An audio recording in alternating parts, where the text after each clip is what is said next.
you've heard the story. I remember it. If you fell out of a loft, and I heard it.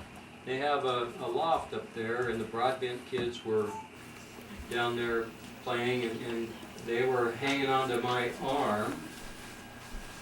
And you know, I was an annoying little kid back then, and anyway, I was probably doing things to really annoy them. They were hanging on my arm or doing something, but anyway, they let go while I was pulling, and I fell backwards through the opening in the loft, and Mom and Dad were playing bridge or something down below.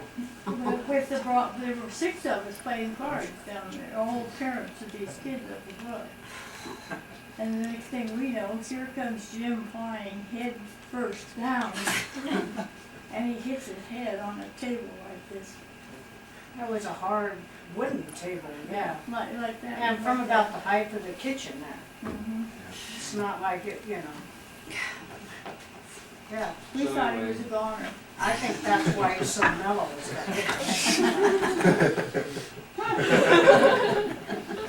I hope that was caught in camera. So yeah, Bear Lake has a lot of memories Right from the start. from a long time ago.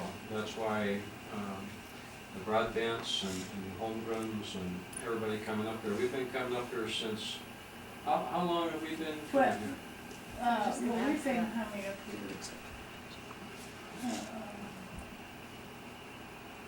Well, we met Fee and Art when we came to California and you were born, we'd been married 2 years, That was 56. about 56. 56. Mhm. We'll have to make a plaque or something. Bear Lake Reunions established 1956. So it's been 56 years. Yeah, it's been a long time. What about this house? How old is this house? How Now, old this is house is about 30. What year did Bill graduate from? 1980 is when the house was built. 1980.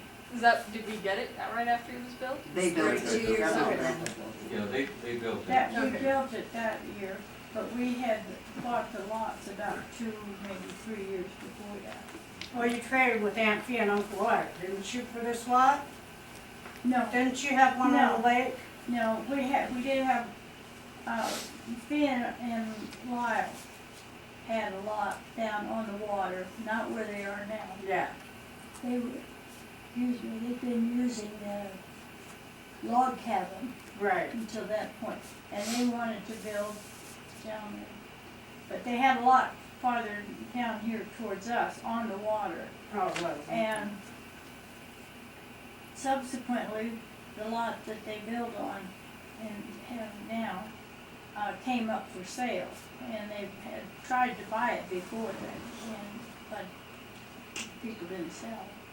But when that came up, they couldn't afford to have both lots, the one they had bought and buy the one next door, so, what we did was, we bought the lot next door, bought the lot they had down the way, and then they were able to buy the lot next door. Okay. And then you sold. And the agreement at that time was that Lyle would see that we got the money back out of the lot, and he did. He sold And then it, you sold the lot down by the water to buy these lots up here. and we bought these. I thought it was something like that, I couldn't. Yeah. All my favorite spot has always been Bear Lake. It's where I have some of my greatest and best memories of all times. On the way up here, I was singing, "It's the most wonderful time of the year." Yeah, it really is. It's She was singing. the one thing that I look forward to always. Always look forward to coming here, you know? And I want to keep this house going forever, as far as I'm concerned. So all of you guys, since it's over 30 years old, 82 years, I 40. remember when it was just, when the basement was Not nothing. When Yes. it was Oh, yeah, when it was And do you concrete. remember the swing? Swing, The yeah. swing, The yeah. swing, and it had Hand-painted coloring, swing. yeah, it was hand painted, and it had yellow Yellow ropes. plastic twine ropes, and we used In the to, basement? In the and we basement, used that's all to that was have there. a big with that? inner tube that we would bounce up and down on. Sometimes it was out here, sometimes it was in the basement with us. And playing in the, Under the stairs. under the stairs and Yeah. scaring each other, oh, there's a spider! Yeah. And there was not a spider. Yeah. But we would, There were a lot of earrings. Spider. yeah, we a would lot of freak you. each other out that way. Lots And of spiders now. I specifically remember one time, I think me and Ben, we were each on one side of the inner tube, and we were bouncing, you know, and making each other pop up. And we were all singing "This Land Is Your Land" as we bounced and laughing at how we changed our voices and just Because we probably heard that all the way over from Yeah. California. Oh, we were singing. Peter, Paul, and Mary. But Dad and I were talking about all the drives and wake me up before you go. Because it was a little, there was a little Electric. keyboard. Little keyboard that we had. And the demo electronic song on keyboard. it was that song, what was his name, Wham or something? Wham, Yeah, Wham, yeah, yeah. George Wake me up Michael. before you go was the demo song. And Just the so- piano, there was no singing. Yeah. It was just the piano And so playing we that. would just play it over and over, and we'd make up our own words. But I was The just words on the thinking- signs that we Yes, passed by. we'd see we the would sing them signs. sing them to the. But that was before we worried about seatbelts or No anything. We seatbelts. just had the back seat. Take the seats all out. Or take the seats all out, and we had like layers of sleeping bags and blankets this thick, and we had the little TV with the I remember you guys VHS doing player that, coming up here. sitting I on always top of remember you the guys- cooler. We were pioneers That was with fancy. automotive VHS. That's true. We didn't have a It was the VHS very from the electric that beginning did though. it. though. We It didn't was have not that from the typical of beginning. us to go spend that kind of money on that kind of thing. Well, we borrowed it from the Apparently. Manns. The first time we used one of those, it belonged to Lindsay and Lisa Mann. Right. We borrowed theirs and we And knew then we that finally bought our own. Yeah. it was a game changer for sure. And then you guys had to have one. Cause I mean, can you imagine All how the much VHS. I quieter just stuck and with the Game Boy. You had to have a box of VHS tapes. with yeah, you. with handwritten labels that Yeah. we poured off the Pete's TV. Dragon. Pete's Dragon, yeah. Oh, it must come here in I remember some trips too. Yeah. Jim always got to sit in the front seat in the middle. And I remember having to take turns. And I also remember learning my alphabet in the car. And I would always say elemental P. And Jim would say, there's no letter minnow. And I would insist that there was elemental P. And I remember getting so mad. That might be where Lisa P. Salad That came probably from. is true. What was it? Lisa P. Salad. That was You used to that call was me a- that, and it used to just tick me off. And to talk about no seatbelts, I remember laying on the floor behind whoever passenger or driver, sleeping on the floor there Yeah. with my legs over the hump Yeah, yeah. in the thing, or in the back, and I remember Dad always having to stop and fix the ice chest because it was squeaky.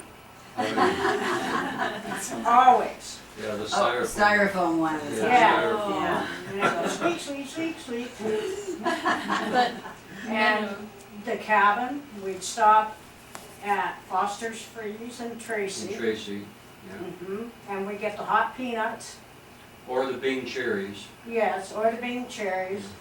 And in the winter, we would stop in, I believe it was Murphy, and get apples and hot apple cider. That's right, yeah. There was a time when we flew Remember that? the plane up to Angels Camp, Yeah, and we had an American Motors Rambler station wagon. Do you remember the old green station wagon? that's Yeah. the first car I remember us having. My friends always used to tease me that car would only go 12 miles an hour because the speedometer didn't have zeros in there and the last number was 12. Anyway, with the battery was dead in the car. We flew up there, we hadn't been up there in a long time, the battery was dead. This has an automatic in it. Some guy pushed us down the runway or the taxiway fast enough to build up enough pressure and drive to get the engine to turn over. We didn't have jumper cable, no, we had jumper cable, he pushed us down the runway. You get it going, Your you got car? it going. In the, yeah. He pushed just by some foot? stranger. Huh? He pushed like. No, he we had a to car. push. He had a Oh. truck, With another vehicle. another vehicle. pushed us down the taxiway or runway fast enough. Because you flew in and then your car I didn't know you work. could do it with a stick shift, You but can do not it an with a stick automatic. shift. I didn't think you could get an automatic to do You that. know, this is I think that was a 65 Rambler, if I remember, or something like that. And it had a big old pink rose on the antenna. Yes, sir. So Mom put a big old flower on it. Those were the flower days. I know they were. Within the sixties or. Oh, here Yeah. comes Grandpa. Oh, this Yep. I remember to learn how to drive my Grandpa. stick shift, I had to steal my Have own we gotten car. to the discussion part of it? Yeah. Yes, we're waiting for you. Not yet. Well, now, we didn't have this place when your time you were talking about. That's right, No, this was no. before when, You were driving to the place in California. we had a cabin up in the mountains in the Sierras Sally. near Bear Valley called Dorrington. Snowshoe Springs was the actual development. Dorrington was the little town, kind of like Fish Haven, that was nearby. Oh, I always remember Arnold. Well, Arnold was on the way, but I Yeah. don't, I Maybe think, it's because that was the last town we hit before we got there. Yeah, Arnold and then Dorrington. Yeah. Grandpa and Grandma built the cabin. Didn't you get that with inheritance from somebody? Yeah, from my grandmother. Your grandmother, that's right. And Because those my were, mother had passed away before my grandmother did. And so I got my mother's here. so that was before Bear Lake, or, well, it was concurrent with Bear Lake. We had, No, it was before. No, see. because we went from Snowshoe Springs, when we sold that, you kids were really upset. And I told them we would see that we had a place like that somewhere for you to go, you know. And that's when we bought up at Salyer. Mhm.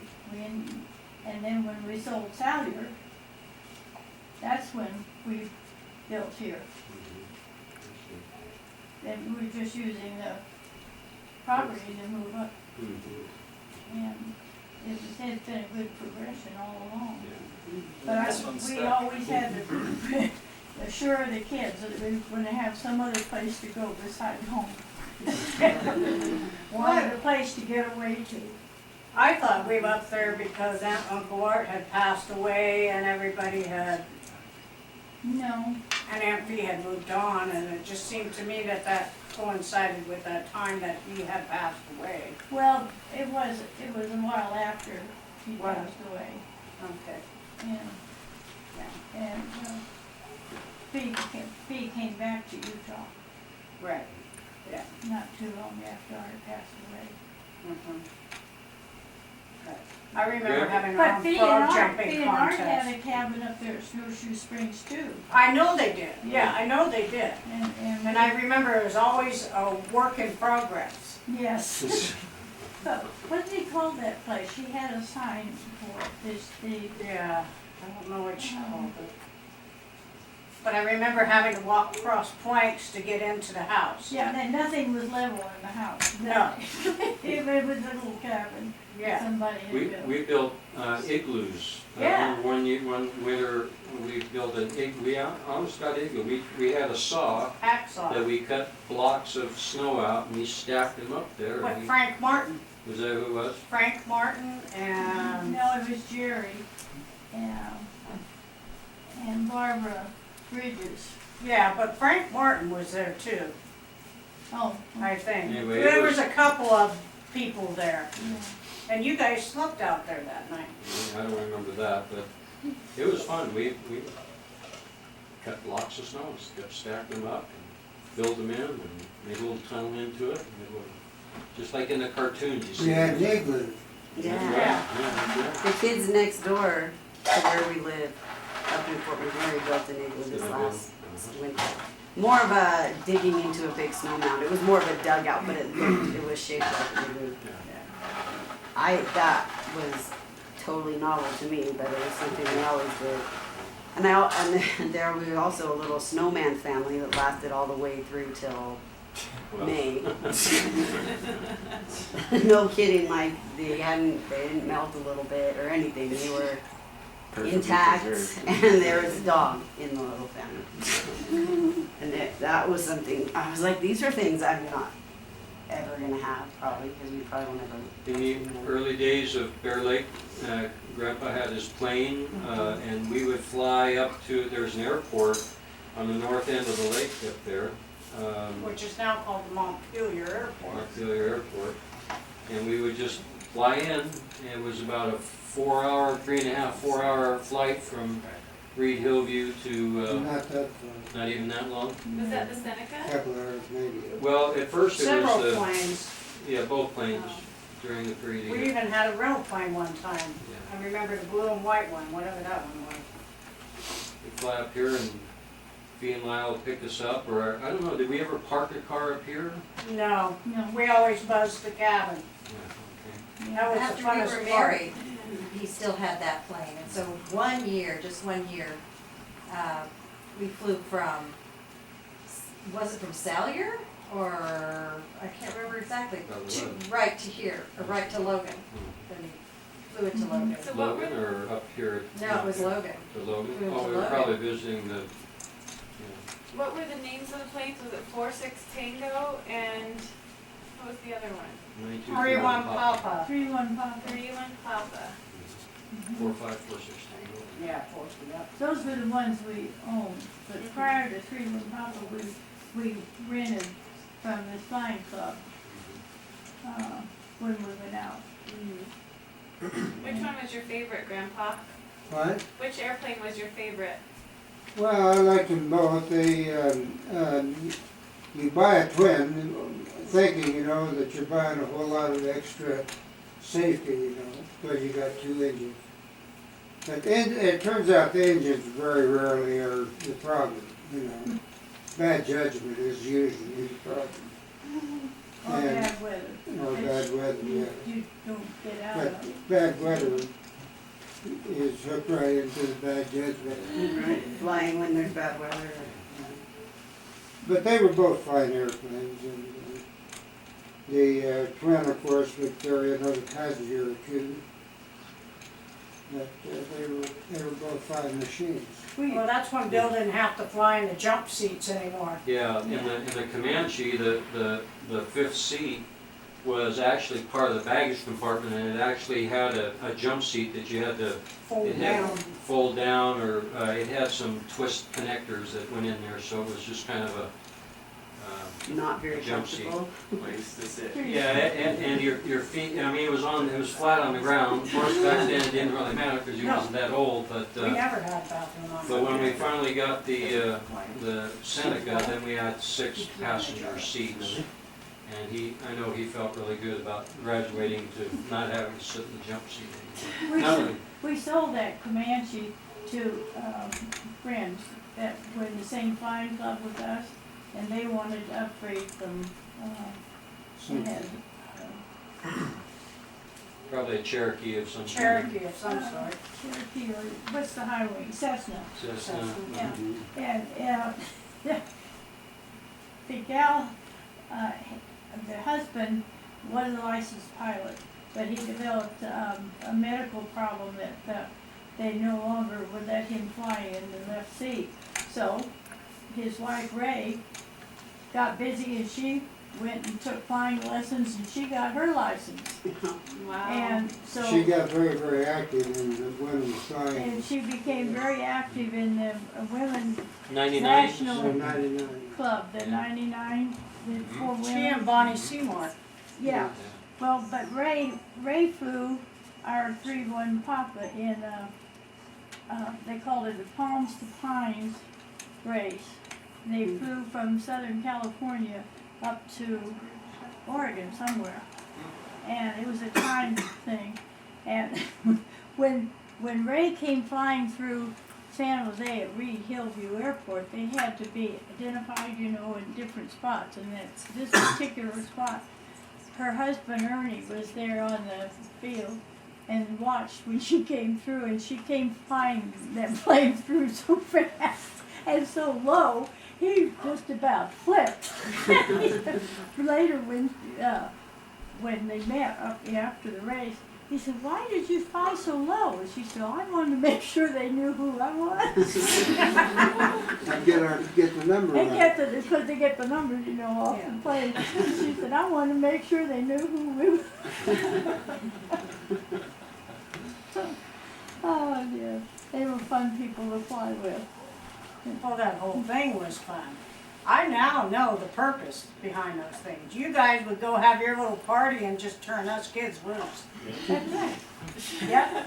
Why not? You On had, the beach. you had your party too. Yeah, I know. Because we told, I don't know, well, I told the bartender every time I ordered a pink lemonade, throw a shot of tequila in it. And he did. Well, he told us we couldn't drink the water. So it started way back when, guys. That's a confession. Remember the This streaker? This is What? gonna be The a streaker? guided confession too, so don't- That was last year, the year before. Yeah. That was So the what confession I stage. remember going to the steakhouse in Arizona where they cut your tie. Oh, yeah, I off remember if that you too. show up with your tie, and yeah. I remember also Pinnacle Peak, yeah. Pinnacle Peak, Yeah. They cut your tie off if you didn't show up with your tie. if you show up with your tie, They it's wanted you to because come it's supposed to Oh, be a they wanted you to be casual, casual, okay. Western, Yeah. Laid Yeah. back. Long, and there were ties all over They that was pin up part there. of the decors. Yeah, people ties. wore 'em so they would cut 'em off. so they would do it, I see. Yeah, but they cut somebody's off in our party and they weren't happy. I can't remember who it was. They said it was their best tie or something. And I think it's like, you guys must have kept it a secret from this particular person. I can't. Yeah, wear your tie. We all met. Go ahead. It sounds like it might have been Floyd McGee. He was the one who put a tie I on. want to say Milt Seymour, Milt? but maybe not. No, Milt didn't wear ties very often. Yeah. But it might have been Floyd, yeah. But I remember that too. And it might have just been that person making a big deal out of it, and I interpreted as that as a child. Remember when we were all down by Tijuana, and we sat down to eat, Where? and my Tijuana, I think it Oh, was, Tijuana. or Calexico, or somewhere, we overnight, Calexico. and a little inchworm came crawling out of my salad, Yeah. and I played with him all through dinner. I didn't eat my salad. Well, and I brought, supposed to be a I source of wanted to protein have for an yourself. Easter basket for Bill on one of those trips through Calexico. And it was Easter Sunday when we were in Calexico coming back. And I thought, oh, the little kid ought to have an Easter basket, you know. And I went down and bought one, and it was wrapped up with tissue paper or cellophane, you know, and it was a real cute basket, kind of about this big. We opened it up, and it must have been a 4-year-old basket. The little chickens were so hard you couldn't bite them. They were dry and hard, like rocks. Stale peeps. Yeah, stale people. Very stale. Yeah. But Bill was the youngest of most of the kids, wasn't he? Yeah, I think Yeah. I think At that's that what's time. affected him all of his life. I was just thinking that seems to be the case. Oh, I remember, He's still recovering. yeah, he's still recovering. Well, those trips were great trips. And I remember the streaker, and one night we were out late, I think we were going back to my room or something, and I think Cindy Seymour was with me or something. And this guy and his wife went streaking across the pool. And I was just like, whoa. Did I really see that? You know, I couldn't believe, it was a big talk the next morning. At least they were by a pool, so it kind of made sense. The last time I saw a streaker, he was going Stays through in the drive-through at Mexico. Burger King. Hey, but you learn to play ping pong real well down there. I love playing ping pong down. Those guys were good. You remember them, Jim? Oh, yeah, well, I love You- to play ping pong. I know. They, We I flew mean, the twin pretty much all the way around the United States. That's true, we did that trip also. I remember I got to take one trip with you guys after we got married, where we went All the way around. down to Carlsbad, Mhm. across the south, we visited in Tulsa, went down, we didn't go down to Florida, we went to Atlanta. We were Yeah. gonna go to Georgia. Florida and the weather. The weather wasn't good. And So we go- went to Atlanta. Atlanta. We went to Atlanta, and then we went back up to Virginia, I And think, we went visited. to, stopped at Niagara and. Yes, Niagara, we went to and see we the went Hill to a- Cumorah a pageant. Mormon thing. Yes, that- Yeah, the Hill Cumorah pageant up there in upstate New York. Yeah. And then we Came got to grounded Baton. in Sac City, Iowa. Sac City, Iowa, But remember? we We had- stopped got- at Detroit That's before right. that. We stopped in Detroit, that's right, and then we had to land in a cornfield. A Next strip to- that was in the yeah. middle of a cornfield Yeah. Sac City, Iowa. in Sac City, Iowa, and from a storm, so. They put our plane in the hangar for us. That's when I bailed in Texas. That's right, Went you back just to said my that. horse. Going Yeah. back to my horses. Yeah. We flew by, also the flyby of Mount Rushmore. And the Niagara Falls from the air. We Yeah. flew by Yeah. Niagara Falls. And we stopped at Niagara Yeah, Falls, though. we did go to the falls. I remember seeing Dad looking over like this. Looking over, because he had that kind of thing that would make him want to go over the side, so he's just like, okay, yeah, looks good. He's holding his arms length. But that was our last trip. And that was why we did it. Because it was. You knew that was gonna be the last trip. Mhm.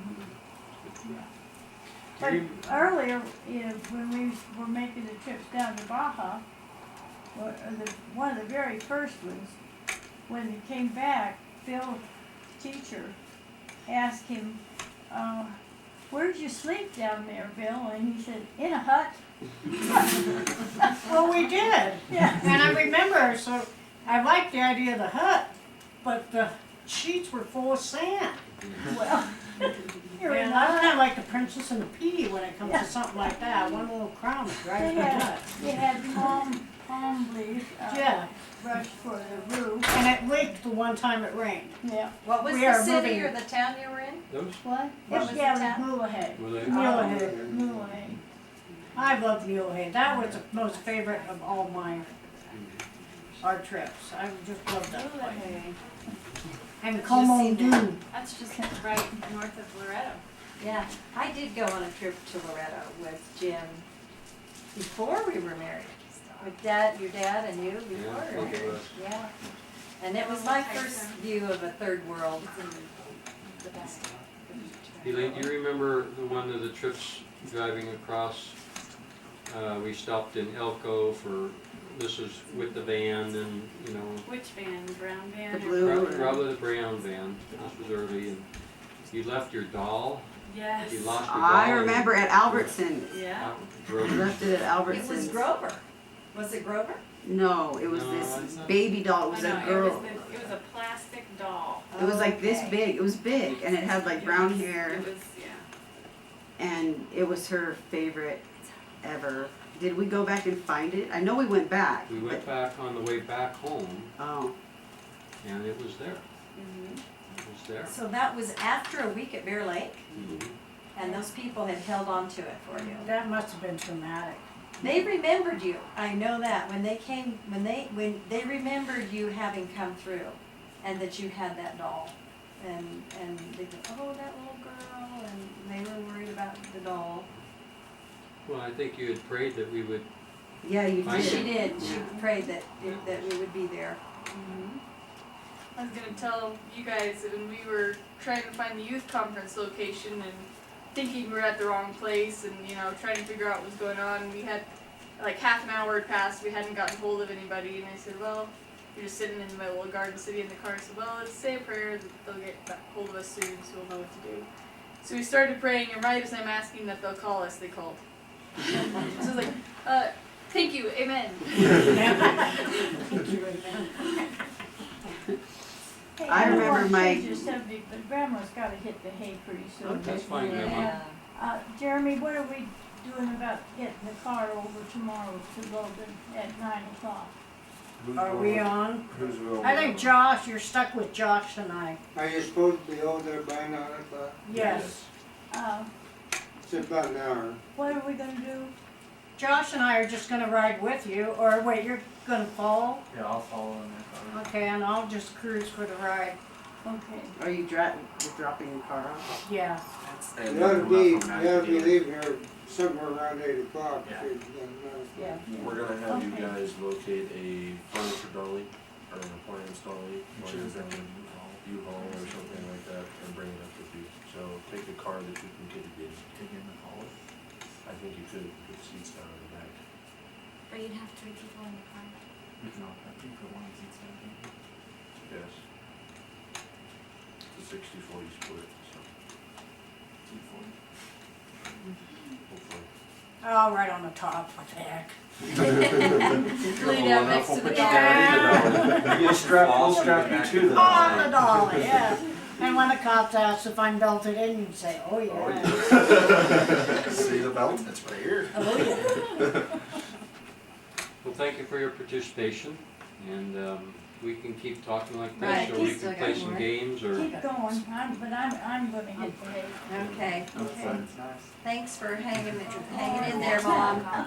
I got one more Yeah. story Yeah. for the Really grandparents quick. before they head to bed. Oh, Grandma, Mom. can you hang out for just one more story? One Yeah. more quick. One more quick little quip. I just remember when Sarah and Jim only had 6 grandkids. 6 what?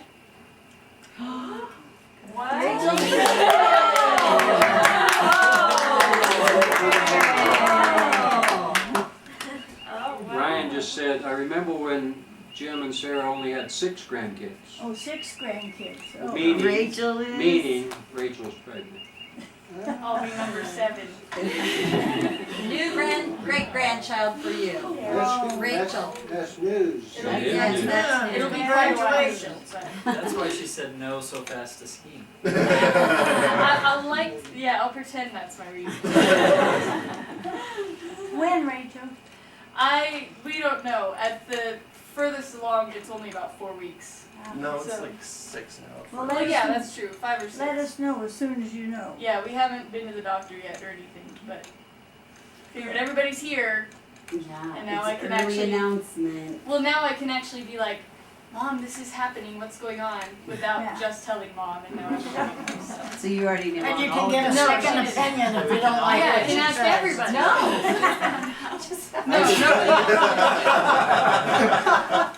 I've never been through that experience, but I can tell you for sure, you don't have that, this on the second one, you know exactly what you're doing. That's why I figured this time I better tell early, so I can get all the input I early. want some water. Next time we'll be like, nah. Is this running? Oh, yeah, no, Okay, just Grandma. go right through it, Mom. It doesn't Okay. matter at all. Well, congratulations. But we've had a timeline, don't believe that. Learned a few things along the way. It's really hot here. Figured maybe whether or not she'd be like that. Well played, Ryan. Well I am king of doing things. He's been thinking about that all week. How am I gonna say this? You decide- Yeah, a few minutes ago. Oh, You didn't get it? No, that was what I wanted. I wanted everyone to be like, oh! That's how that was the first thing I read. I'm like, Oh yeah, I knew that. Yeah, we had to count too. I was like, 6 was there. Wait a minute. see, we got 2, 3, Yeah. and 6. Right.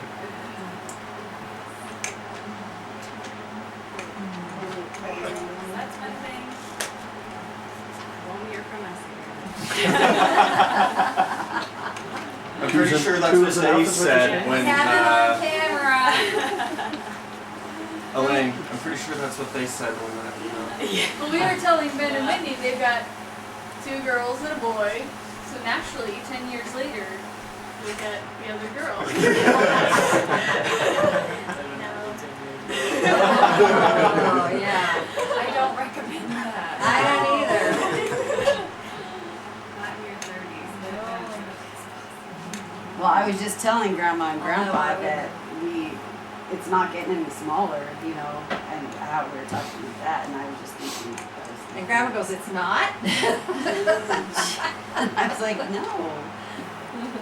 Rachel and Ryan haven't started yet, and me and Jerry aren't finished yet. Ben and Whitney May or may not be. have not announced that they're finished. So assume that they, and Lane and Tyson have announced. Maybe in the next life when it's a lot easier, we'll do it. Yeah, because it will, yeah. When there's no physical pain Not anymore. 10 years. No fatigue. Left and right, right? I guess, you know, she said we'll do it left and right. You know, Yeah. once Satan is defeated, raising kids will be easy. Right? Well, Satan's not what's influencing your kids yet. So you don't need to know that part. I know, but. When you don't know what it's like, Yet. that they have temptations to do actual sins yet. Good thought, right? Just hope Emerson's not as crazy as I was. Then you'll be pulling your hairs out. I know we're in for something. You're in for Emerson, that's all you know. Yeah, I take him outside earlier. First thing I want to do is climb the tree. I would want to like next year. this high above the ground. Okay, we're done.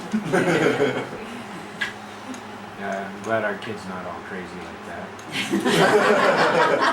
She doesn't climb stuff. You better knock on some wood. It's all mellow. Find some wood to knock She on. is.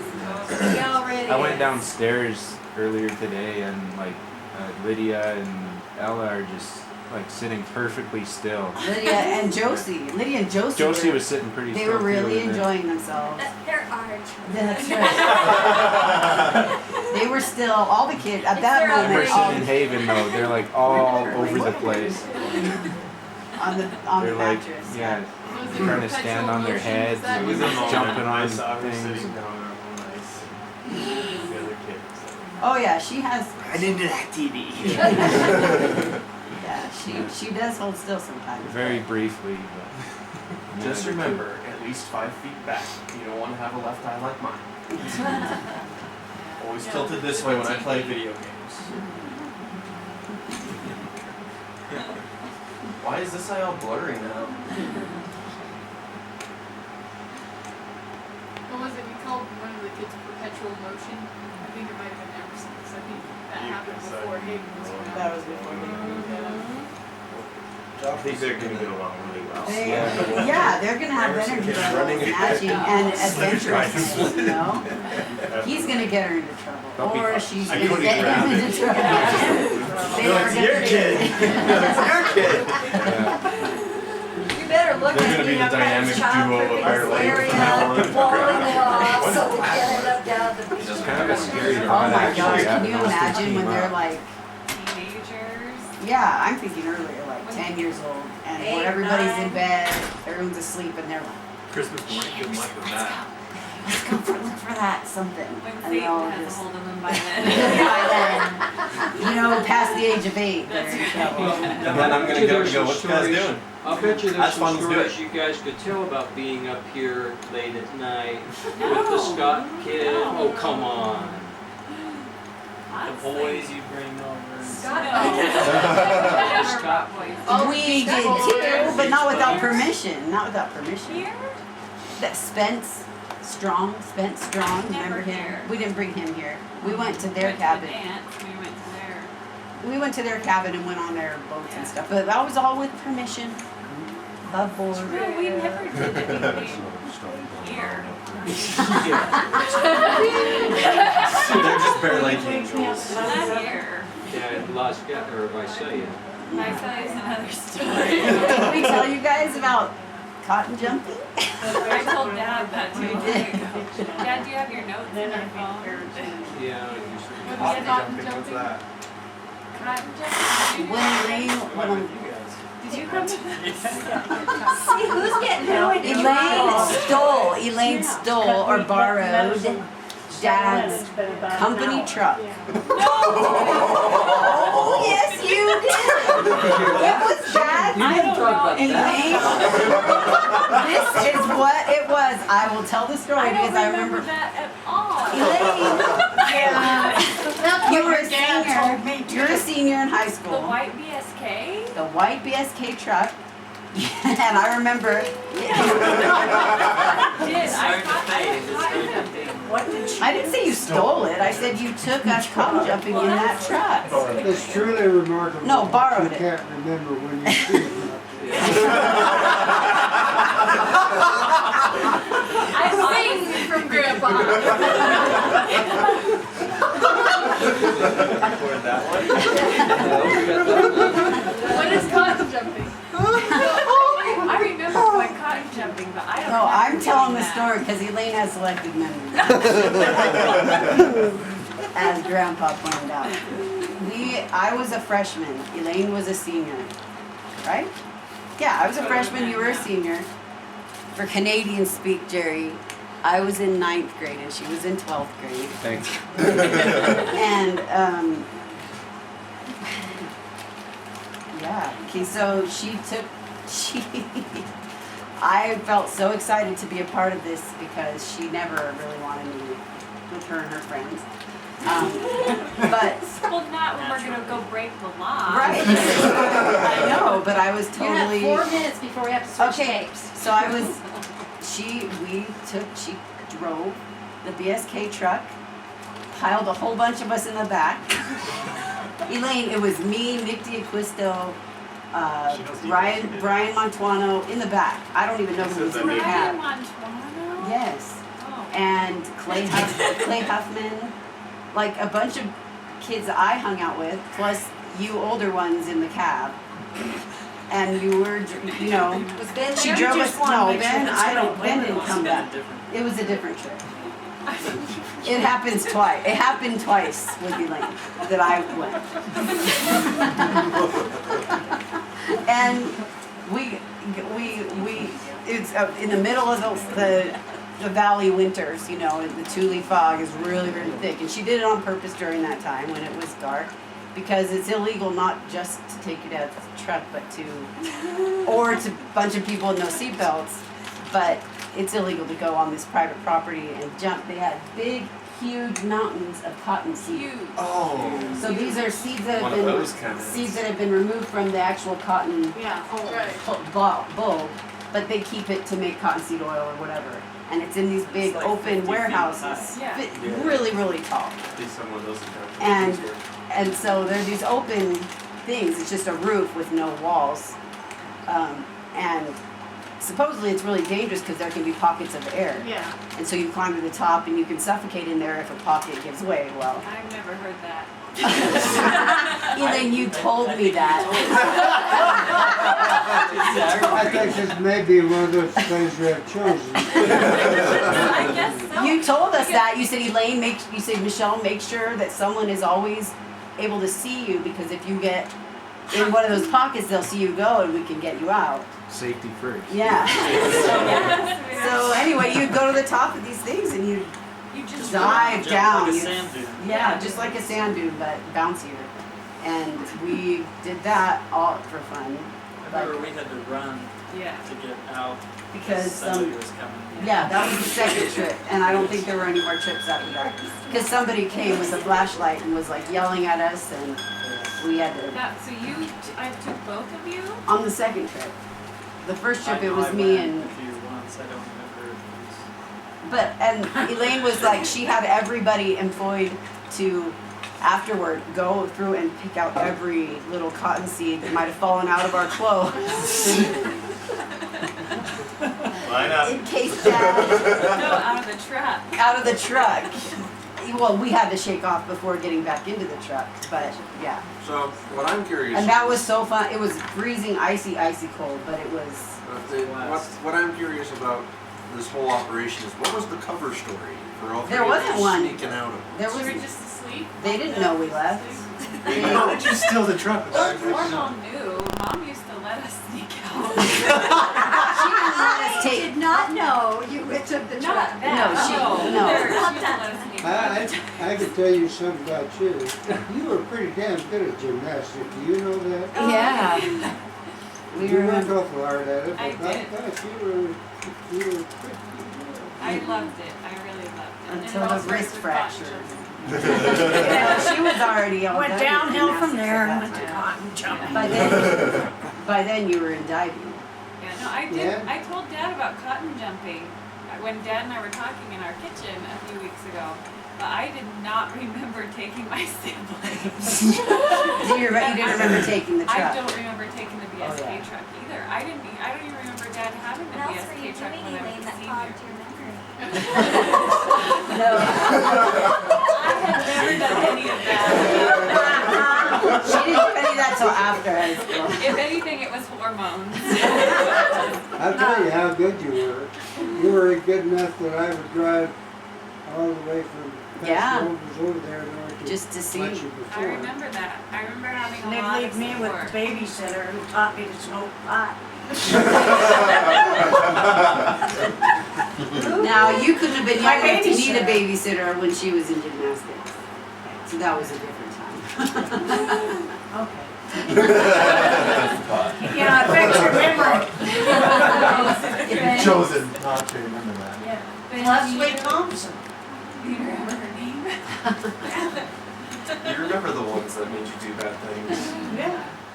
Do you remember when I was first learning to drive? Do you remember? Oh, wait, now this is something Dad doesn't know about. He yet. does know now. You told him? No, that's a different story. Oh, boy. Okay, you're in the hot No, seat. he knows that one. I that told him. Okay, Dad has it noted. Elaine's accident pre-license. He knows the that time, the time that Oh, you switched into the you were in the front. Although I was just learning, Mom would let me back out of the driveway. This is when I was like 14 or 15, and Mom would let me back out of the driveway and drive to the end of our street. Yeah. And That's just Nice, training, decent little just drive. training. It was a dead end street at the time too. It was dead end. but Ben would sit in the when he was little. So if I was 14 or 15, There are you no were, seatbelt laws. like 8 or 9. And it was one of the first times I had ever done it. And Ben was sitting in the front seat, not strapped in. I remember he didn't even have a shirt on, I don't think. And so he was little, and I didn't know to step on the brake gradually. And so we got to the end of the street, and I stomped on the brake, and little Ben's body just all of a sudden goes into the because he was slammed into the windshield. So he was just like slammed, and I remember his little body like this, and I remember just, oh Ben, I'm so sorry, and being, sad.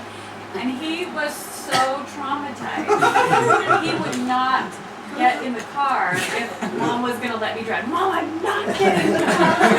He was mad. He was really He thought she did it on purpose. He thought she was trying to be funny. What are you doing? Well, I'll tell you, when you're almost killed, you think you Has that tell you. effect on I still don't try to let other people drive me as much as I Isn't it can. kind of fun telling your parents stuff you did Oh, way well, the later one down? that I need to wait till Mom gets back because she just And heard. they can't get mad at you. Yeah. And you don't even have to be nearly killed if you think you're. Yeah. Yes, so, Elaine, how many times did you try to do it again? What do you mean? How many times did you try to do it again? Oh, she never tried to get him in the windshield. No, I wasn't trying. He wouldn't get in the car. Like if we were getting in the car to go, and I got in the driver's seat, he wouldn't do it. He would be really Now, upset. see, if I had done that to one of my brothers, I'd have been sorry the first time, but then the next 5 Yeah. times I did it, I've been like, He'd be like, Yeah, what Did you see how fast you went? Videotaping the process. exactly. Yeah. We did the outside to this. get the nice smear of the Do you remember the glass. one time I called you at like 2 in the morning because you get me Yeah. stuck in the Yeah. mountains? You That was remember that. me. You Yeah. told that I called story. Steven first, and then we called, And then then we called Steven Jim. got stuck too. Because he I told me to come remember up that. with a freaking red Jeep, which And then had I had no to get tires involved on with it the big whatsoever. Jeep. I remember It still that. took us till like 5 in the morning. You really Yeah, learn a it was lot late. with I know these that. free It's for all forever. families. Yeah, you do. when get together. Ben, Yeah. did you guys remember the mud fights as called? Yes, that was. I remember doing that. I and Ruby at the end of the street. You can get out of there! I did. I'm gonna call the owner! Head to toe in mud, running down the sidewalk. I did that, not with you guys, but Yeah, I remember going into that orchard. Yeah, in the irrigation ditch swimming. It was like this wide and like that deep, but we just swam. That was It's awesome. like Ella does. Yeah, exactly. A little swamp Having thing. mud fights. I don't remember how many times that happened, but I remember the mud fights in the orchard and getting kicked out by Ruby. Ruby is Oh, I still remember you up guys, that I was street. walking down there one time, I was visiting, you said, don't go down there, that lady will yell at you. Yeah, Ruby. Ruby's her real name, right? Yeah, but she had But she ruby had red bright hair. That's how we always Dyed remember. red hair, like She's almost still there. brownish Yeah. red. She's still there. Wow. Jim, did we as very young kids come visit you in Visalia? Yeah. One time. I remember you two were You guys had the funny painting your nails cows and I was with, in there like, laughing 12 at you. toes. You had like the Yeah. nail dryer I remember thing. that, yeah. Oh, yeah. Yep. I remember you guys came one time. We swam. Yeah. We swam a lot. You guys had the cap with the toes. 7 toes. Yeah. The cap toes. I don't remember much of that trip, but I remember laughing. I remember doing it. You guys remember going to Disneyland when the power went out? Yeah, and getting the flashlight from the hotel with all Yeah. the coolest thing ever. That was I'll have you all know that was a Hilton. Oh. New Yeah, Marriott. and that's when you and Amanda took off. I Everyone was knows following that. Amanda. She's not here to defend herself. Well, she's the older of the two of us. I know. I Because the knew it older was a ones little always sketchy, take but I charge. was like, she knows what she's doing. So when, after Rachel was born, and before I had my license. Oh, you're gonna tell that now? Yes. I guess enough time has passed. Yes, enough time has passed. Okay, I start over. I missed the first. So when, after Rachel was born, and before I had my license, my mom would let me drive, and she would send me out sometimes to go to the store and come back. I remember Because that. you don't know what it's like to have a newborn and a 16-year-old in cheerleading. And be, what, almost Plus 40. two others and You being were almost 40. 40 years old. Yeah, So, I was out of it. You didn't care. so one time my mom was having me drive because she was breastfeeding Rachel or something in the back seat. Which was totally legal at the Totally time. fine. And Well, we were except driving for on except for Mooney you driving. Boulevard, and I went to change lanes or something, and I hit someone. A BMW. No, Mercedes. Oh, Mercedes. It was a Mercedes. That's You what it picked was. out a dandy. And I just didn't have the experience to know, like, over your shoulder, the whole process. And it wasn't bad, it wasn't anything major, but, you know, it was clear that we had Messed bumped up. If it wasn't a someone. major battery, you'd still be paying for it. Yeah, Exactly. So really quick. Elaine, hurry, switch seats with me, hurry. I told her to pull over She told me to first pull over. into a parking lot, and it was the parking Where lot Dad used to work. Dad used where BSK used to Yes. be located. And so, Well, he was Oh, working way there at down the that time. Tony? It was I don't think he was then. It was No. past time. Yeah, but that's where I knew where that parking Oh, lot yeah. was. okay. It was really and close. I don't know how the person didn't see us, but we literally switched seats. And he was none the wiser, but it turned out that was when I was a cheerleader, and he was like one of the big, like, senior football players. The driver The was? driver of the other car. Oh, wow. And I remember him, he was so sweet about it. From He your was team, just- from your From football our team. high school, yeah. I remember he was just so sweet about it, and the whole thing was, So dreamy. Only 800. So romantic. no, I didn't feel that way about him, but yeah, that was, I will never That's forget right. that story. And was I like all upset that Mom was suddenly being mean? You were really No. young. I don't I You were- honestly you do were not like- remember after we switched seats. I'm sure I was holding you. You could have been a couple months old. This could have been September, right after school started, because the weather was still good. You were so young. Yeah. Just a I couple remember. months. When I was still, didn't even know I had hypoglycemia. I was just. I got some good accident stories. You should tell them one about your mom. I know, that's what I was Yeah, gonna do. okay. So this is one of the reasons why I don't let anyone drive me, really, because my mom got into a lot of accidents. Hit me in the car. So especially when my mom drives, I'm a paranoid freak. Brake. But so I'm like 8 or something, and we're going to my sister's water polo game. So we're coming out of the parking lot and get pasted in the back by this guy who was like running away from home, like emotional wreck at the time. And so my sister gets out and is just screaming at the guy's head, just like, "You hit our car, you destroyed it, I hate you!" And I'm just like, my neck hurts. And so my mom was like, and so like we got taken in an ambulance to the hospital. And so, like I said, that was like when I was 8. And so, flash forward to high school, my mom picks me and my buddy up from high school. He's gonna come over for the day. So, we lived out in the country. Whole nother set of stories to tell about all that. But so it's a good 15-minute drive to get back to the house. So we're going down the road, and my mom pastes into the back of this guy. The guy gets out and he's like, "That sucks."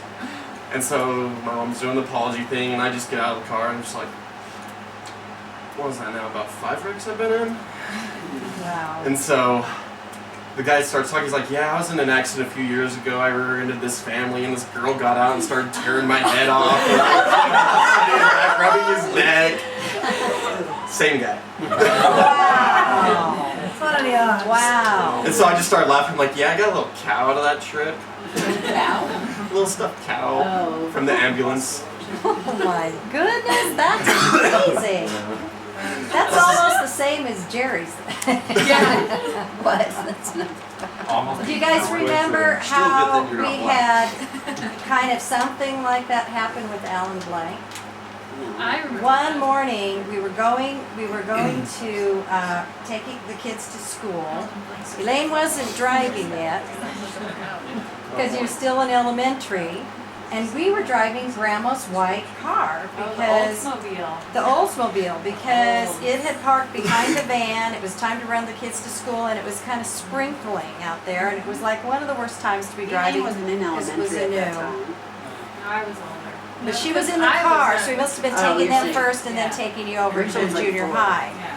And so we, it was the worst time for the streets being safe for braking, you know, because it had just started sprinkling, and I thought, okay, let's take you to school so you're not walking in this mist and the, you know, the sprinkling rain. So we came around the corner, and I was just beginning to accelerate from the corner, and a kid jumped right out in front of our car.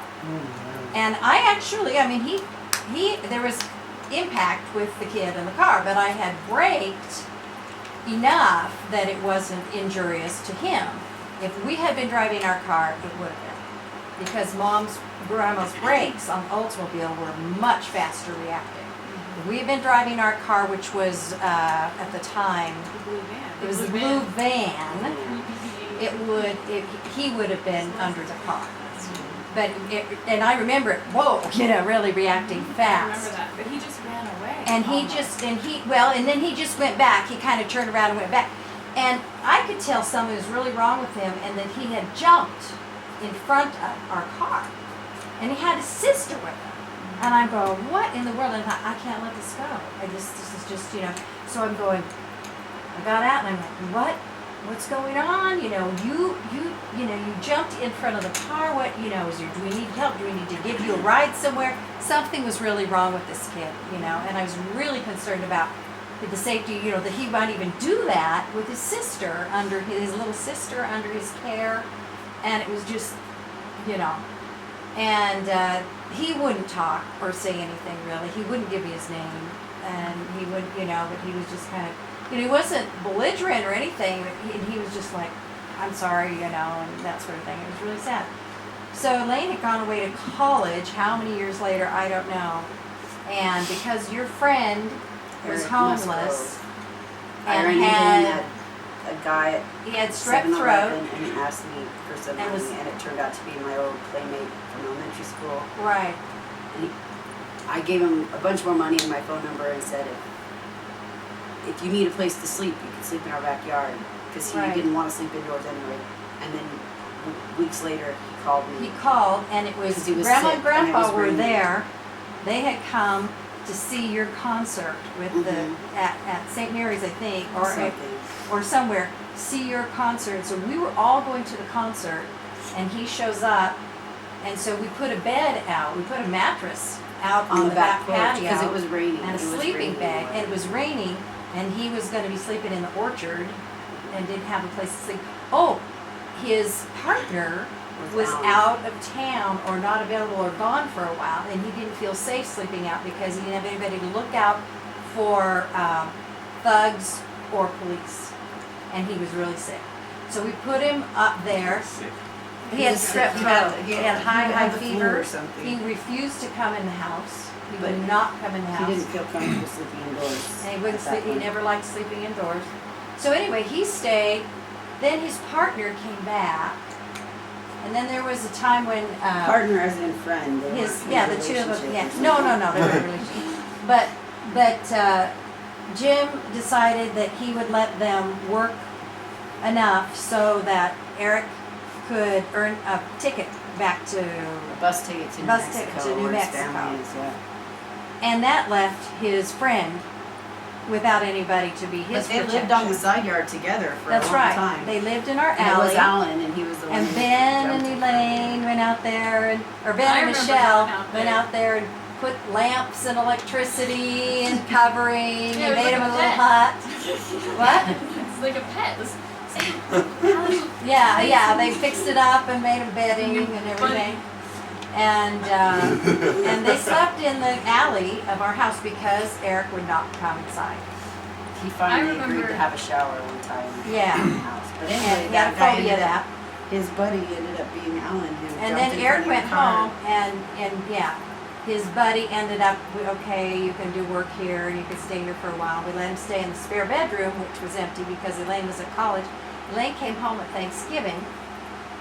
She looked at him and Oh, she's the one that remembered that was. she looked at him because we had all had him around for a little while, but she saw him fresh and she said, "That is the boy that jumped up in front of our car that day." And then he remembered it. And then he remembered it. I remember going through the car wash with Ben and Alan, the TR6, which, because it was a convertible, was not sealed at all. No. And we were all taking our shoes off and our socks off and sticking them in the little holes. Well, to get the Alan water did it. squirting Yeah, in at he us. put a shirt in there or Yeah. something like that to protect it from getting water inside the chairs. I'm sure that dried out easy in the sun. So, yeah, I remember getting waked up at about 2 a.m. in the morning by the police. Ben was out teaching Alan how to drive stick shift in a parking lot. Yeah. Pretty- One, I don't know, 12, maybe it was midnight. Oh, no, it was No, nighttime. this was in, this is, a different time. Oh. I got another good one for you involving police at about 3 a.m. So, it's like about my buddy Devin's 16th birthday or something. So we're all over there playing video games, like Halo, Xboxing it up, just having a good old time. And our buddy Toby, he just likes to go and do random junk without. Rhonda's thing? Yeah. Okay. He just likes to do random junk. So he and another one of the guys was just outside, and they're talking to this guy that was riding by on his bicycle. And so then like they're like, "Hey, you want to come in and have birthday cake?" Like so they invite him in. We're like, "Oh hey, what's up?" And like we're just like, "What's up?" Who's that guy? I don't have a clue. So give him cake, give him pizza, and so Devin's mom. Gotta love Devin's mom. She's not all there, but Is that John? Rhonda. Rhonda. Prince. Oh, okay. and Not so all the time. She just sometimes. sometimes very spacey. airheady. And so the guy asks if he could borrow a hacksaw. And so my buddy Trevor is like, no, I don't think we have one. We don't have one. Rhonda comes out, oh yeah, we got one. I'll go get it real quick. And so she walks out and hands this guy a hacksaw. He's like, oh, thanks. And he walks out. And so Trevor's like, Rhonda, we don't even know who this guy was. It's like, oh, I probably shouldn't have given him a hacksaw then, should I? No. Should I call the police? Probably.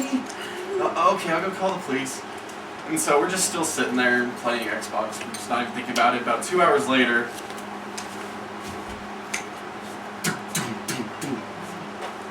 Rhonda goes to the door and opens it up, and there's just a cop standing there, and he's just like this. The hacksaw hanging on his finger. Just the hacksaw hanging on his finger. He's not even looking at us, not looking up. He's just looking like this. And so Rhonda takes the hacksaw and is just like, thank you, and he's just like. That's all he said? He never said a word. He The just. policeman returned your hacksaw and never said anything? He never said anything. He just knocked on the door, held his finger out with the hacksaw hanging from it, turned around, and walked off. He was just thinking in his head, how stupid do you have to be? My Need a goodness. hacksaw? Go to Ron Prince. So He was trying to break in. His father was running the construction company that was building the rest of the houses on the other side of the street at the time. So he was trying to break into his father's trailer to steal money and stuff. Oh So my he goodness. needed a hacksaw, so they caught him breaking into the trailer, and she had told him, yeah, I lent this guy a hacksaw without thinking.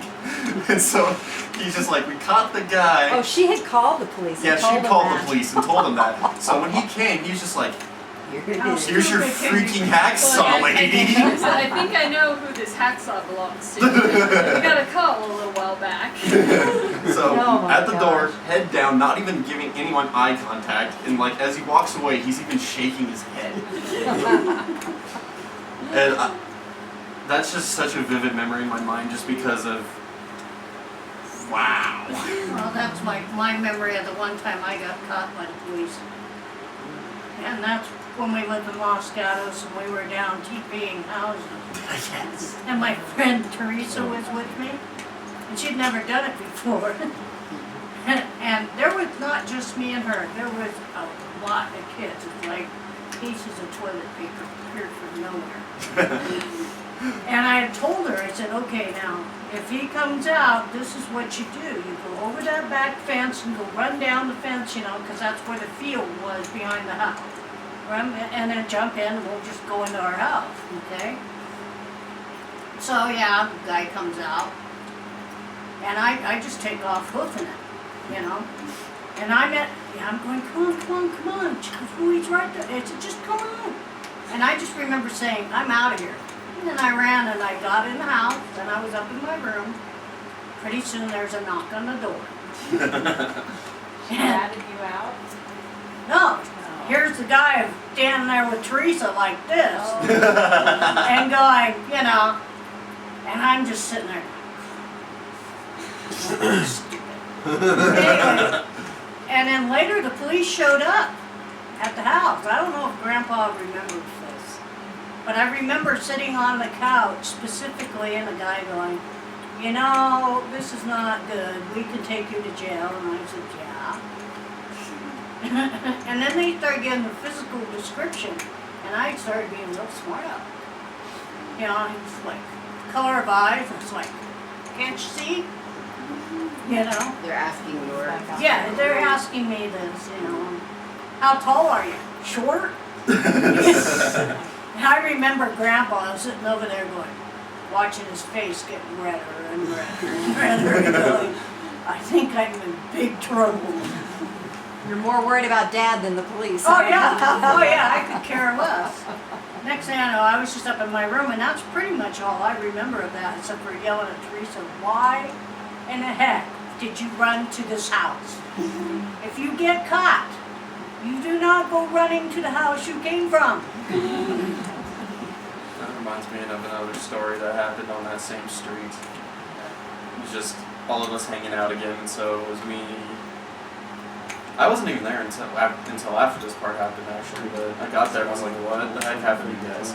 And so Devin was in his room playing his Xbox and waiting for me to get there, and so his brother Brendan is the delinquent in the family, and then our buddy Josh.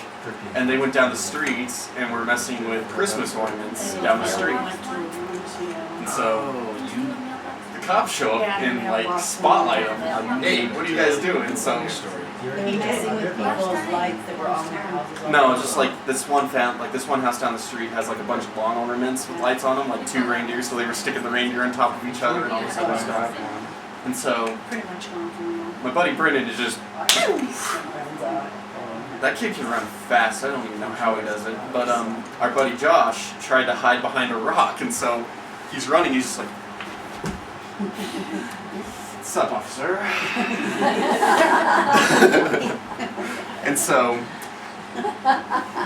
So he's Jim, like, "Where's your buddy at?" And he's like, I don't know. Like he disappeared. Because honestly, I don't know how this kid does it. He can just like make it through anything. Like he can literally phase through walls somehow. Like we were running through a grape vineyard one time, and he's just taking off like Smeagol across the grapevines. And so, What were you gonna say? You were gonna ask, oh, oh, I'm I sorry. was gonna ask Jim, I seem to remember him and Tommy Greenmore getting in trouble or something once. Well, the Well. one time I remember that taught me about mischief was, it may have been a Halloween night, it may not have been, I don't remember the occasion, but a bunch of us decided to go out and toilet paper somebody's house, so we did. And I was driving the green Buick, and all my kids' friends piled in, and I was the driver. And so we had just gotten done, and this was kind of out in the country, kind of a ranch style. And we just finished, and we started running back to the car, or somebody heard somebody dash for the car. And we'd all just gotten into the car, and I was about to turn the ignition. There was a guy holding a gun at me, a rifle. And I said, "I'm not going anywhere. I give up." Scared the daylights out of me. Where were And- you? Where were you In the that, driver's seat. In the driver's seat. But- where were you that the guy would have a gun at you? Oh, he had come running out with a gun, and he was standing He outside was getting ready to leave the scene. Yeah, we were just getting ready to leave the scene, and he came running out and said, Hold it. Don't yeah, do it. so I wasn't going anywhere, so he was cool about it. We all got out, we cleaned up what we made, and we left, and that's all there was to it. But that's the Well, you last had a time I gun toilet pointed papered at you, anybody's that's- house. You remember that. I do. And You to should. that day, even when I was in Bishopriggs and heard kids talking about that, I said, I don't recommend that. You don't know what people are how they're gonna respond, and let me tell you a story about that. So- I can just I remember the remember- great job we did on, I mean, we put bubbles on the lawn, we put syrup in the mailbox. The lawn was all bubbly, and it was cool. I A have one. couple of years ago, Dad, you told us about somebody was driving and he said, "Here, take the wheel," and he climbed over the top of the car or something. Yes, that was the time I found out my dad loved me.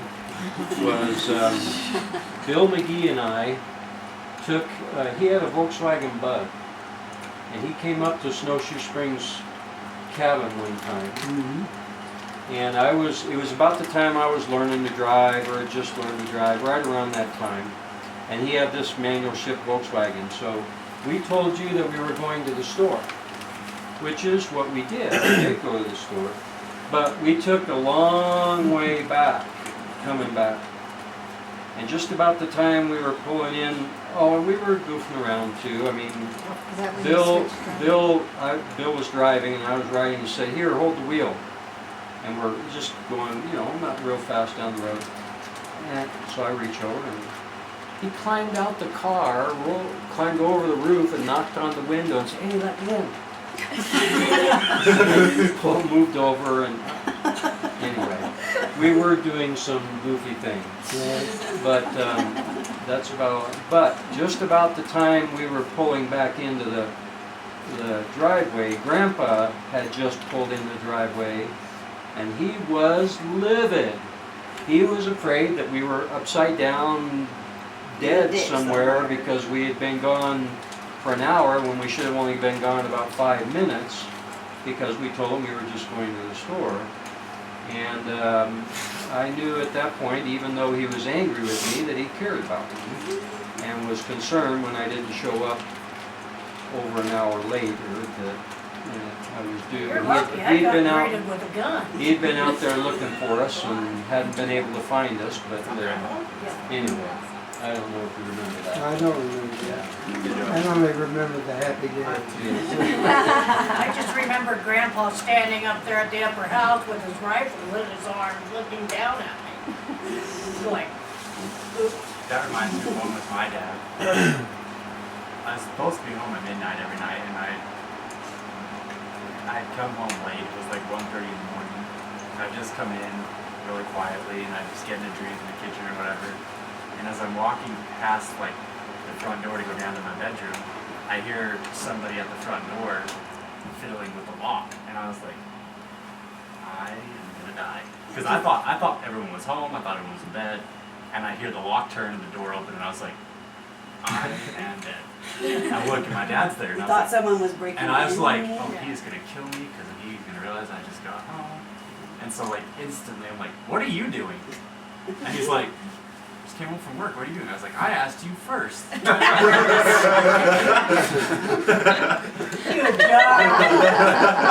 I always knew there was I something need time to special think. about you, God. And I went That's down to bed, and that one was the end of that conversation. It You worked. just gotten home from work? But yeah, he got called in for something. Oh. Yeah, I mean, I obviously knew he had his work badge and everything on, like I knew where he just came from, but I had to think of something. Well, then I have another story. This doesn't have to do with getting in trouble or anything, but it's really funny. So I don't know if any of you know, through Logan Canyon, there's this old abandoned, like, it's called the Nunnery. It was this complex this guy built of like a bunch of little cabins that his family used to go to back in like the 50s. And he wanted to sell it, and he originally wanted to sell it to the church, but the church wasn't interested in it, so the Catholic Church bought it, and nuns used to live there. And there's a bunch of What's the item? A nunnery in Logan Canyon that Josh knows. So there's a bunch of stories about this thing of stuff that could have or probably didn't happen, but I mean, people have made legends about this place that it's haunted and blah blah blah, it's abandoned. So when my friends were going to Utah State a few years ago, we went up there and we were going through it late at night, and it scared the daylights out of us, and we're like, you know what would be really fun is to have some people come up here and hide, and then bring some girls up here. So we dressed up, like we had capes on, we thorough, like we went up there during the day and we like plotted this out, like what we were gonna do, like perfectly. So there's 5 of us that went up there and we're hiding. And there's like probably 8 cabins, maybe not quite, 6 to 8 cabins up there. Some are big, some are small. And they made up stories and told them part of the legend, so these girls are already freaking out. Just getting there. So and you could walk into these cabins, like they weren't locked or anything, so the first thing we did was they were shining the flashlight around, just showing them the place, and they shined the light past a window, and then they're like, did you see that? And then like that was the person's cue to like put their face up in the window. And like we painted it white so it looked like a ghost. They go back and there's this friend, the girls are like, and they're like, we gotta go. They're like, no, let's keep going. So they keep going. And then it was my job after that. There's like pathways that goes through the place. I was hiding behind this rock wall, and as they walked past me, I was dressed up in this like black cape, like all just black. And as they walked like 10 feet after they passed me, like I got out from my hiding spot and I was just walking behind them. And then one of the guys was in the back and like looked back, he's like, what's that? And then I like took off into the woods. Girls freaking out again. And then the last 3, they took him to the last house, which was the most haunted. They were all hiding in that house. It was a 3-story house. One was in the basement, and then the other 2 were on the top floor. So they took them up to the top floor, and then the person in the basement started just making some noise. And then as they took them upstairs, the other 2 started like slamming doors and making all kinds. These girls were freaking out. Freaking out. Did they ever They speak think to that you that's guys gonna make a again? good date? It was fun. And you wonder why Josh is single. Did you ever? Oh, I could tell you the goldfish story too. This one's bad. So when my friends were at Utah State, we did a lot of stupid things. But so I went to it was a pet store, and I bought 100 goldfish. It was like $8 for 100 goldfish. Goldfish. Live goldfish. whereas- Live goldfish, not the crackers. And we filled up a couple of these girls' bathtubs and let these goldfish loose in their bathtubs. Well, we had like 25 left after that, and we didn't know what to do with them. We're like, Utah State, like there's like 3 blocks, it's just like college kids. It's like, let's just go into some random person's apartment, and that's not home, and we'll just put these in their bathtub. So we started like checking doors till we found one that was unlocked and no one was home. So we thought. And we go upstairs, we check all the rooms, make sure no one's there, and me and my friend start filling up this bathtub. Well, we get this phone call from another friend that we thought was in the house filling up another bathtub. He's like, dude, get out of there, there's somebody up there asleep. We're like, what? And he's like, yeah, I went in to go into his bathroom and he sat up in his bed and looked at me. And I was like, oh, thanks for telling us before you just bolted out of the house. So we bolted out of the house, totally forgot that we left the bathtubs running. And we don't know what happened. But we left 2 bathtubs stopped and running in the house. The person And the asleep. goldfish? Oh no, we took the goldfish. I saved the fish. Did you ever go to Dead trout. Then there's another time we went to the trout farm with a net. Took a couple of trout and put them in this girl's bathtub. They died. So then we. The girls died? So we went and got the trout from the girls because we knew them. They go, come get your dead trout. So we went and got the dead trout. My friends just opened, again, this group of people were in this living room watching a movie and they opened the door and just threw the dead trout at us. Took off running. And then one of my friends goes to the apartment like 5 minutes later, just walks in and says, have you seen my friend Freddie? My friend just came and stole him. And I think he's dead. And I really want my friend Freddie back. He's a fish. Have you seen him? And they like, these kids were, it was a girl. They were so stupid. They felt so bad for him. They're like, come in, sit down, it's okay. Like, I do not know how they really thought that the trout was his pet, but somehow he pulled it off. And they made friends with these girls and never told them it was them that threw the fish in. They were Rachel, one of these we days. missed your report, but we've heard quite a lot. Yes. Yeah, I knew those jeans had to go somewhere. The time we got the ducks drunk.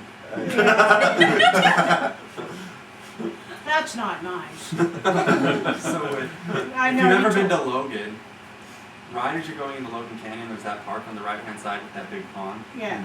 There's tons of ducks there. And we were really bored one night, and we're like, let's go feed the ducks. I'm like, let's go get the ducks drunk. And they're like, what? I was That like, escalated quickly. let's go get some vodka. We'll soak the bread in it, and we'll feed it to the ducks.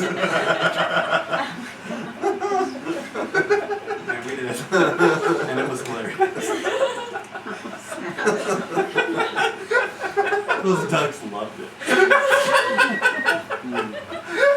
So if you can't drink, you're gonna make the ducks drink, right? It's like the goose in the Aristocrats Disney movie. All Oh, They were marinated. swimming. They were swimming in circles. Just one ran into a wall. So sad. It's like when you put duct tape on the bottom of a cat's paw and it's just flipping out. But the thing is, they kept coming back for more. They had a dependency. We went back the next day. None of them were dead. We didn't kill them. Grandpa tells a good story about falling in a bush when he was in college with cousin Jim. Yeah, I had a few drinks. And, It was moonshine that in someone gave you in the wintertime. bathroom. And I had an overcoat on, and I'm kind of bleeding. And I went past this fraternity house that had a big, thick bush out in front that was about 8-10 feet high, you know, and I don't know what the shrub was, but very dense. And I went into one of my sideward movements, couldn't stop, and I ended up falling into the middle of this bush. And there was nothing to get any purchase on, you know. I'm stuck in there. And about that time, my fraternity guys, you know, would start bringing dates home and stuff like that. And I had to be very, very still because I was in a very embarrassing situation. In the middle of a damn bush in the middle of a winter night. So I laid there and I finally hitched around and finally worked myself down to the ground and got a little purchase, but I finally got out. But I spent a very bad hour and a half. In your story, you wrote about that. Yeah. You said that you had been at a dance. What? That you'd been at a dance I that had, night, yes. and you had gone into the bathroom, Yes. and some guys had a jar That's right. of moonshine whiskey, and they said, "Here, try some," and you. That's all it really took to get you. It was half grapefruit juice and half pure alcohol. That'll And do it every it time. didn't taste that bad. It was loaded. And by the time I finally decided I'd better Head home. head home, I was weed. It was too late. It was too late to head home. And that's one of the worst experiences, where you're in a very embarrassing situation, but there's no way in the world that you can get a purchase on anything around you. Did any of the guys bring home a date and talk all lovey-dovey out there so you could hear it and you couldn't do a darn thing about I it? did real That would quiet. start laughing. Yeah. He didn't care at that point. I remember the first time that I knew that my sister Elaine loved me. Like when I realized that she didn't just see me as a major pain in her life.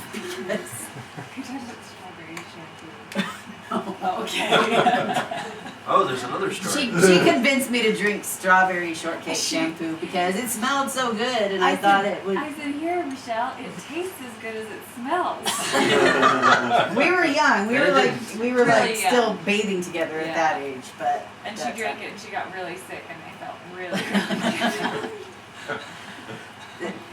It was when we were in high school and I was a freshman and she was a senior, and I had this girl that liked to bully me in my last class, and she was just 1 year ahead of me, and she was known for having been like suspended and in like all sorts of trouble for getting into fights and physically harming other people, and she was in the closest thing I'd ever seen as a gang, and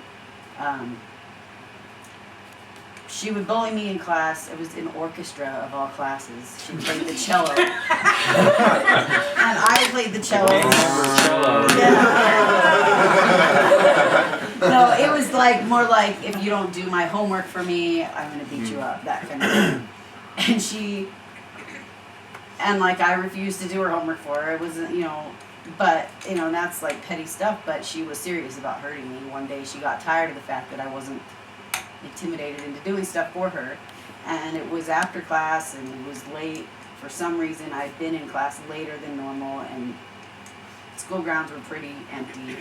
And I walk out, and there she is with 6 other girls, and I was the only one. Like, it was seriously, but one of them had like a blade in her hand, Oh. and it wasn't a knife. It was like something We took thought out shit a was going razor, And I don't know if they seriously would have used a blade on me, but she was in the front of them, and she was like, "I'm tired of your attitude toward me and saying we're going to take care of this right now." And I was alone, and I was pretty resigned to the fact that I was going to get hurt right then. Like, I knew it. I didn't have any idea how I'd get out of that.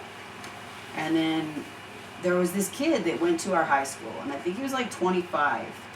He was Jake. Oh, Jake Sheba. Sheba, and he was, he was slow, but he was in the mainstream school, but it took him, longer to get to graduating. He was a big guy, and he was one of the guys, everyone knew who he was. He had full facial hair, and, he was older than everyone else, but he was simple, he was a nice guy. And he comes strutting up, just kind of like, he was a happy guy, and but he could see that he's like, "Michelle, what's going on?" And he knew me because he was in the graduating class with Elaine, and everyone knew Elaine, and everyone knew who I was because they knew Elaine. I was Little Sutton, and they And he's like, what's going on? Are these girls bothering you? You know? And I was like, yeah, Jake, I don't know what I said. I was like, yeah, I couldn't really talk. I was pretty, you know, and these girls didn't take him seriously. Like, if he wanted to, he could have physically, like, stepped in front of me and said, go away or something, but he was not, you know, he was a little slow, and he kind of just left. And I thought, great, you know, I had a little hope there for a second, but it was gone. And they all knew he was slow or whatever, so they didn't think he was going to get them in trouble, but they're closing in on me, and all of a sudden here comes, what was his name, Tom Harris? Tom Harris. He comes like walking up real and gets in the, big he was personality. big personality, not very tall, but really broad and muscular and scary. At that moment, he just started yelling at these girls and all sorts of profanity, and they kind of dispersed, you know, and Jake had gotten Tom, I guess, but Tom had been hanging out with you. You guys were standing off somewhere out of view. I hadn't seen you, and I'm just sitting there kind of in a daze and, you know, not really moving yet, but the girls were gone. But Elaine comes walking up.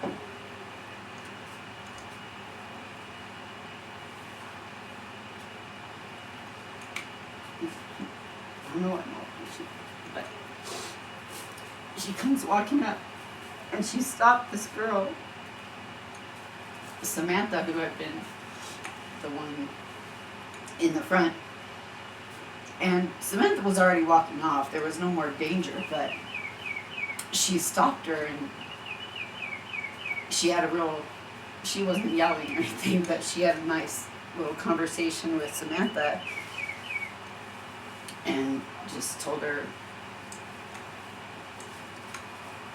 this is my little sister, and you see now that she has some other friends here at school, and if you bother her again, we're all going to know about it, and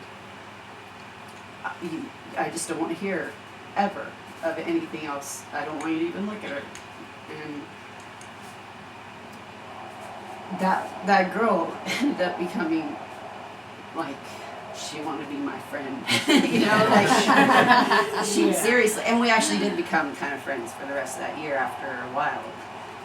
But that was kind of a turning point, I think, in how I viewed my relationship with Elaine. I know I still, you know, was kind of an inconvenience in her life sometimes. She had to give me rides to school and whatever. And she had, you know, stuff to do. She was in a totally, obviously, freshman, senior year, totally different activities and stuff. But that was really, I just started thinking, you know, maybe she doesn't, you know, she doesn't always wish I wasn't around, you know, or whatever. And and so, and I don't think she knew I had that impression. But that was really, and some other people started being real nice to me at school too that I didn't even know. You know, like, word gets around, whatever. And later on, Elaine brought me to take this G.I. Joe figure over to Tom Harris and tell him thank you and stuff, and he taught me how to throw a punch. Told me how to hold your fist so you don't hurt your fingers and stuff like that. I would never have remembered that. If you hadn't just told, like, I started remembering it as you were telling Yeah. me. And Huh. I would not- Well, I that's don't- where you're really zero memory. fortunate, you know. There are so many years between Jim and I Right. that we didn't, I don't even know if we really communicated other than a brief argument here and there. You know, I mean, really. I don't remember you being active in my life except for changing the TV to what you wanted to watch, you know. Yeah, And, well, it's amazing the difference that age spaces do make. And, you know, my relationship with Rachel and Elaine and Ben's relationship with Rachel are so different than any of between us three. And yeah, because I have a similar story like yours, and I still don't know why I'm alive. And that's why I pushed to get out of school. I told my parents I couldn't go to school anymore because there was a girl in school, her name was Darla McCody. Okay, and I'm not prejudiced, but I'll tell you, having to go to school with the Indians makes you think sometimes, but. McCovey, I thought you were gonna say she was Irish. No. She was about 250 pounds of squaw. You know, and she. Sounds like a profession. Squaw. I said squaw. You found the squad. And I mean, she had the reputation at Hoopla. She was the one that literally beat up the vice principal and bit his ear off. I'm not kidding. What was she still doing at school? Well, you gotta understand, the school was run by the tribe. Yeah. You know, the vice principal was white and a wimp. You know, that's the way it was. And I remember kind of being bullied by her two little two little buddies. And, you know, I'm thinking, you know, I just gotta ignore this. You know, and so I did. I started taking wide berths, you know. I mean, I'd walk into the bathroom and then they'd hold the door shut so I couldn't get out, and I'm like, how are you guys doing today? And they'd blow cigarette smoke in my face, you know, and they'd let me out after they bugged me a bit. But then one day, Darla wasn't there at that particular time, and I'm going down the hall, and here comes her two little buddies, and they start closing in on me. And I'm like, and it's amazing, when Darla's buddies start closing in, how the rest of the people in the environment start moving out of the area. Particularly around in that region like that. Yeah. So I ended up, and then I thought, okay, so here they are, you know, they're coming, they got me backed up against the wall, and then here comes Darla. And I knew right then I was gonna die. Like you say, there's no way out of there. You just prepare yourself to get the crap beat out of you and hope you live. Yeah. I didn't think I was gonna die, but I was wondering how bad I would Well, hurt. Darla had pulled a knife on somebody earlier and cut somebody up Yeah. the week earlier, you know, and I'm like, oh great, you know. So I'm sitting there and Darla walks up, she kind of like this, you know. I mean, just like in the movies, big presentation, you know. And I'm like, she goes, hi, Lisa. And I just kind of swallowed. Hello, Darla. And she goes, she looks at her friends, she goes, are my friends bothering you? I'm like, how do I answer this question? And I looked at her and I said, yeah. She goes, she looks at me and says, you guys just leave her alone now and don't ever bother her again. And she walked off. And to this day, I do not know why. I can only think it's because I was completely upfront with her. And when she said, you know, are these guys bothering you? And I truly said yes instead of going, oh, no, you know. But, and from that point on, even when I was older, and we all know how I was, 9-1. But one day I was in the Forks bar there in Willow Creek, having a few drinks, you know. And here come, and Darla was in there too, and these other Indian chicks were starting to harass me. And I, of course, responded back. Too many drinks. And, you know, it's like they were calling me a honky and all this, you know. And I finally turned and said, you know, at least I'm not an apple. Red on the outside and white on the inside.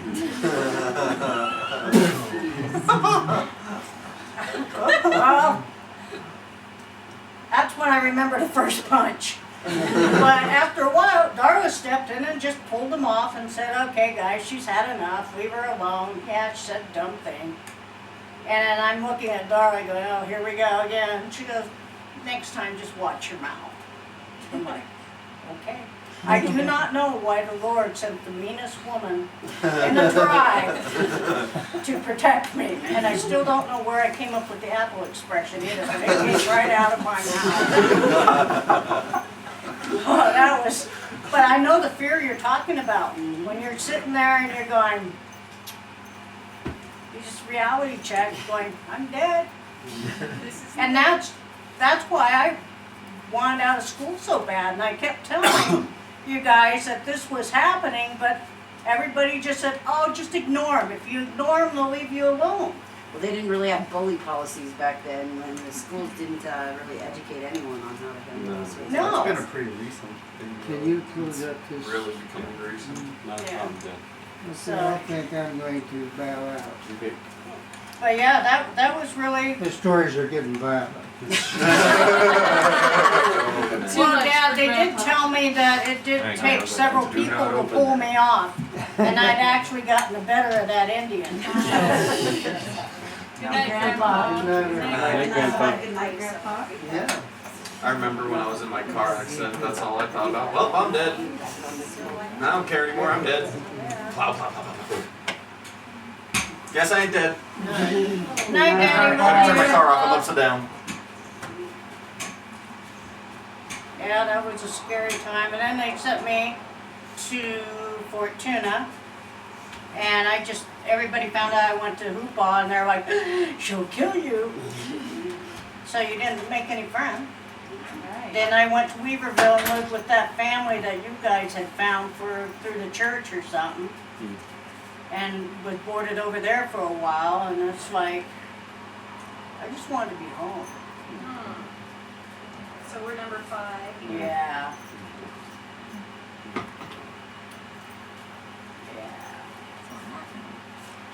Thus began the delinquent years. That started with the babysitter.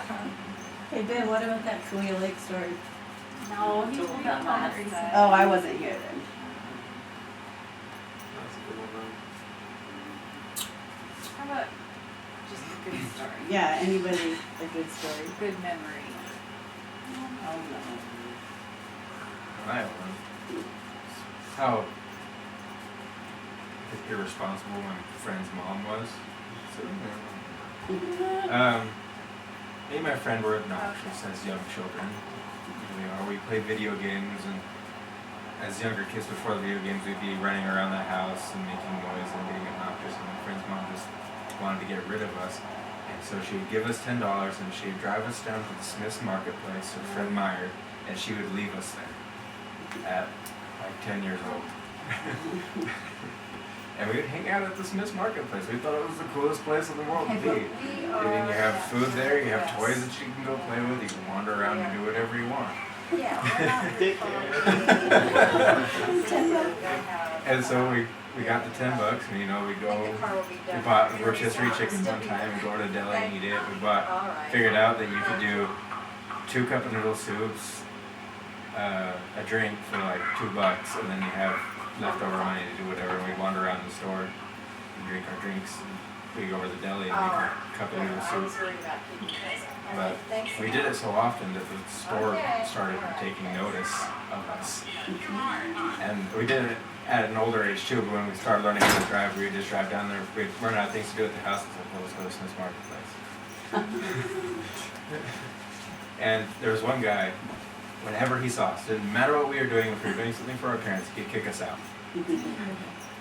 But one day we were bored. He's like, let's go just mess around at Smith's. He's like, well, let's take an Xbox and a TV and go play video games at the Smith's. So we pack in this little TV and my friend's Xbox, and we go back to the furniture department. We find a table, and they have the little power outlets in the floor. And we put it on the table, and we set it up. And we're sitting there playing Halo. We've got some recliner chairs, brought them over, playing Halo in the furniture department. The employees come over, it's like, they didn't know what to do. They'd look, a couple of them look at us and just walk away, and a couple of them would come up, did you pay for that? We brought it in, and they're like, oh. So they just left. Oh, we're dealing with those Department kind of store? people. Smith's is a department store? It's like Walmart. It's like Walmart. Oh, okay. Yeah. It's a grocery store. And no one said anything to us after that. We sat there, we played a couple games. We're like, well, this is bored. So we packed everything up.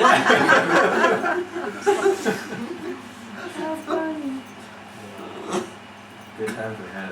Yeah, we used to go play football at about 12 a.m. in the stores. After having a few drinks, we'd go to the toilet paper aisle. grab, just start playing football. We did that with those big balls that they'd have in those bins Oh, in between aisles. Volleyball. We went over and the aisles. Incoming! we went and got one of those sticky ball things. We go over to the furniture department. That's our favorite place to go. We go over to deli, make our food, and drink our drinks. And we wandered over to the furniture department, sit on a couch, and talk. And Plot. yeah, and we had one of those little sticky glue ball things. I don't know what they are. And we just threw it up on the ceiling, and it stuck there. And every time we came back, it's like, yep, still there. We did that for a couple months, and then finally it disappeared. And we're like, oh. We go and hide in the hanging rugs, wait for people to come and sort them. So, Boom. this is a nice one. Yeah. It's looked 4 more this way. That one's soft. Me and my friends used to go gather a bunch of inappropriate items and put them in our cart and just walk around the store and throw them in people's carts. I got another good one. That just never occurred to me to do anything like that. So they're checking out, they're like, Never was that. Well, what'd They you have all guys that stuff do for locked up fun now. when you Can't were do that young, anymore. Sarah? What crazy, did you guys ever do anything crazy?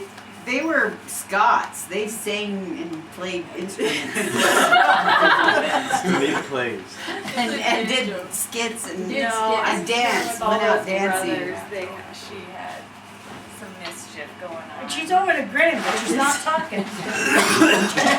Just some things you just choose to forget are real hard to remember. Oh, okay. One of my favorite times when I wasn't active or anything, but I still went to seminary for my dad just to shut him up. Got to appease him, make life easier on yourself. And so, me and my buddy Toby, we were both just like, so Toby discovered how to pass someone out by holding them like that, you know, so that was the big Their deal. wrists? Oh, holding around their neck. Yeah, you just pass them out real quick. So we're in the bathroom and like he's like, dude, look what I can do now. So he passes me out. I'm like, oh. I'm like, that's cool. And so one of the times our buddy Seth went into the bathroom and was standing at the urinal. Yeah, Seth McDonald. So he's standing at the urinal and he's just doing his thing. Toby runs in and passes him out as he's doing his thing, and then he runs back into the seminary room and sits back down. And so about 5 minutes later, in comes charging in Seth. Who did that? Nice little smear on his pants. Did he at least set him down gently? Yeah, he set him down gently, but I mean, like, he was in the middle of peeing, so when he passed him out, he's trying to zip up his pants as he's I getting told you passed guys the out. story Guys of the are mission so where we mean to convinced each other. some new missionary that farmers would hire black people to hide under bridges and scare people away from their farms. You did what? What kind of missionary were This is in you? Louisiana. This is good. He went to Louisiana on his mission. So this new missionary barely been in the mission probably a month. Utah, bro. Because we were in like a country, we were in country areas at this point in time. We convinced him that, you know, some people call black people spooks. Yeah. We told him that they got that name because farmers used to hire them to hide under bridges and spook people away from their farms. And he said, we told him you had to honk your horn, like just bump your horn twice every time you went over a bridge to warn them they're coming, or else they're gonna spook you. Oh my And we had so many people in our, we were, like every time we were driving with, he wasn't even my companion, he was my district leader's companion. So anytime my district leader was driving, he would honk. Every time he was in our car, we would honk. The ward mission leader was honking. Like anybody's car